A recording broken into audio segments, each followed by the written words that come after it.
சேலம் மாவட்டத்தில் நடைபெறும் நிகழ்ச்சிகள், முக்கிய செய்திகள், திருவிழாக்கள், அரசியல் செய்திகள், ஆன்மீக செய்திகள் அனைத்தும் தெரிந்து கொள்ள சேலம் நியூஸ் டுடே சேனலை சப்ஸ்கிரைப் செய்யவும். சேலம் கோட்டை LIAFI முகவர்கள் சார்பில் ஆர்ப்பாட்டம் நடைபெற்றது. அகில இந்திய LIAFI முகவர்கள் சங்கத்தின் வழிகாட்டுதல் படி சேலம் கோட்டை முகவர்களின் மாபெரும் ஆர்ப்பாட்டம் கோட்டை மைதானத்தில் தென்மண்டல துணைத் தலைவர் MP இளையப்பன் தலைமையில் நடைபெற்றது. இந்த ஆர்ப்பாட்டத்தில் சேலம் கோட்டை பொதுச் செயலாளர் T. அமுதன் வரவேற்புரையாற்றினார். பொருளாளர் S. ரமேஷ் பாபு, துணை செயலாளர் E. மகேந்திரன், துணைத் தலைவர் K. குழந்தைவேல், அனைத்திந்திய EC மெம்பர் L. சீனிவாசன் முன்னிலை வகித்தனர். முன்னாள் தென்மண்டல தலைவர், முன்னாள் சட்டமன்ற உறுப்பினர் கலைச்செல்வன், தென் மண்டல இன்சூரன்ஸ் ஊழியர் கூட்டமைப்பு துணைத் தலைவர் தர்மலிங்கம், முன்னாள் தலைவர் G. பாலகிருஷ்ணன் சிறப்புரையாற்றினார்.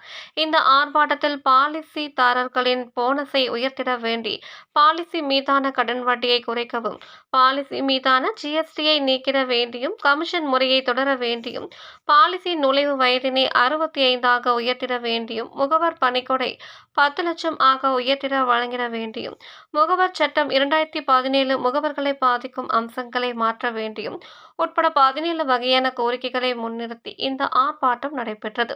சேலம் கோட்டை காப்பீட்டு கழக ஊழியர் சங்க தலைவர் R. நரசிம்மன், பொதுச் செயலாளர் ஆனந்த், முன்னாள் பொதுச் செயலாளர் மனோகரன், உமாபதி, M. செல்வம், முன்னாள் கோட்ட பொருளாளர் R. செல்வராஜ், பரசுராமன் மற்றும் சேலம் கோட்ட முன்னாள் நிர்வாகிகள், கிளை சங்க நிர்வாகிகள் மற்றும் முகவர் பெருமக்கள் ஆகியோர் கலந்து கொண்டனர்.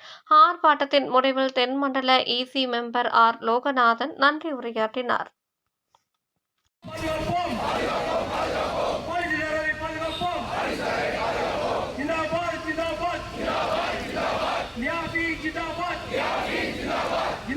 जिंदाबाद पानी